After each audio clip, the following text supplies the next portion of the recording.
thinking of playing Boots and Saddles from the Assault game series.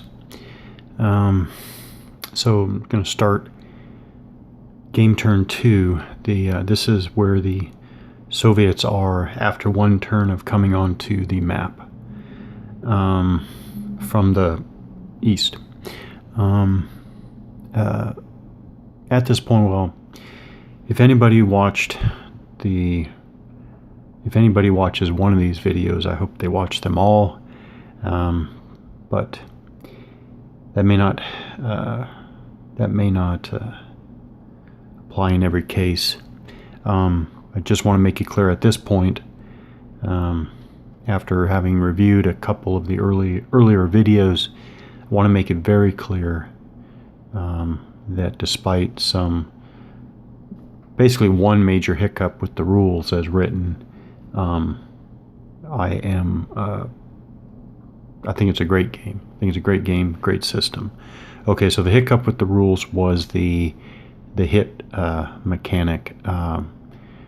To review, the basic mechanic of finding a hit number, modifying the hit number, rolling against the hit number equal to or less is a hit. And then that's what I thought it was, and that certainly seemed straightforward and simple and no ambiguity.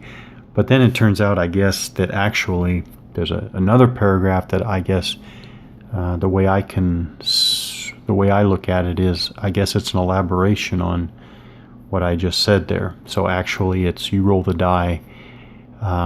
If it's equal to or less than the 2 hit number, that causes 2 hits.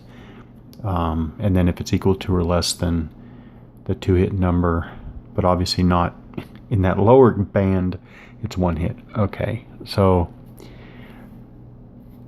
that was a hiccup with the rules as written. Now the background of that and why that took me perhaps some time to mentally get my head around is because, and I'm not going to go into the discussion here, but suffice it to say, I am a huge skeptic. I am a huge skeptic of the whole body of opinion concerning the so-called, hyper-lethal modern battlefield. So I guess due to that, I'm not quick to pick up on the design based on those ideas, because I don't share those ideas. Okay, all right. So the Soviets are marching west. What I'm going to do is I'm going to try to get this OP, this observation point team, up here to this hex, because I believe, obviously this is going to be steep terrain, and so I think I already checked that the wheeled vehicle can go up the steep terrain. But if they get into hex 2911, I believe that they can be considered at. I'm gonna have to double check that, because I don't actually remember exactly how you deal with a hex with three different what, or actually I guess I can't even say 3 different. I'll have to say 2 different elevation lines, other than it being steep terrain. Bottom line is, if they occupy this hex 2911, can they be considered at? And again, what elevation would that be? I'm going to have to double check, but they're trying to get up high so that they can. So what I'm trying to do is get the OP to be able to observe this gap here, the gap between this hill and the town there. So if they can observe this gap, which we can see the Americans coming through it, they can observe for indirect fire into this whole gap here. So that's why I'm trying to get them high up on this hill. So again, back to this end. Well, again, I'll figure out what actual elevation they're at when they get there. Okay, but in the process of doing this first move onto the board, we've added 2 new, not including the leg, which actually leg is a whole separate movement idea or rule, but or mechanic, I guess. But we have wheeled vehicles, the W there, after the movement allowance. So we have wheeled vehicles, and of note, these are wheeled vehicles that still have off-road capability. So I'm pretty sure that UAZ 469 will be able to drive up that steep terrain. The other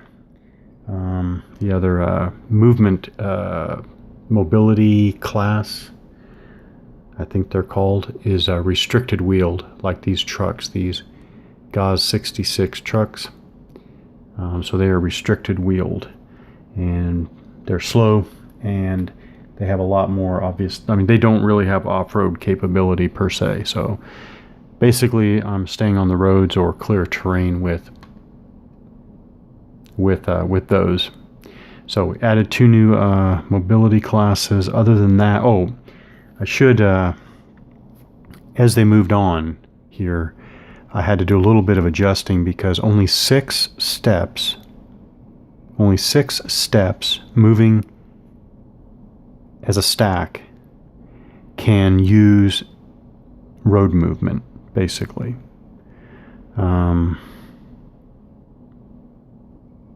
Yeah, I think that's one way to say it. So I had to even spread out a bit more than I wanted to originally to use the road here. Okay, so first things first, in the first movement phase for the Soviets here, second game turn, I'm going to go ahead and do my allocate operations points. So as an introductory scenario, still every headquarters has a command rating of 2 or 2 operations points to spend. We have the headquarters for the 13th Battalion right here, loaded in the BMP-A, and that headquarters can see the Alpha Company here, all stacked together. So they're going to allocate 1 operations point to change from movement formation to combat formation, and spend another operations point to move the Hex or company, the Hex in this case, which is also the whole company. Okay, so the Hex move in combat formation. And so then change formation. So they change right there to combat formation. I just rotated them from facing the Hex side to the Hex point. That's 1 operations point. Then we go to move units. Back here to the UAZ 469 with the observation post team.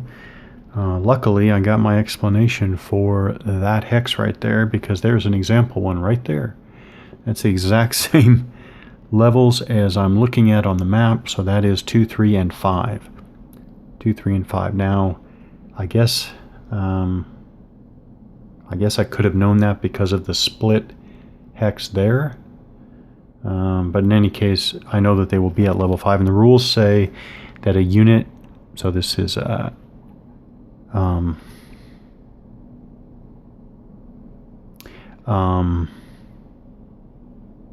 spin 1 to rotate.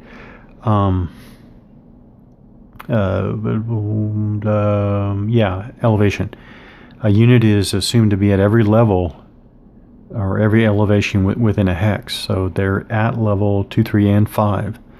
So for spotting purposes, they should be able to spot from level 5 and be able to look over, the town and the urban terrain here to beyond that gap that I pointed out earlier.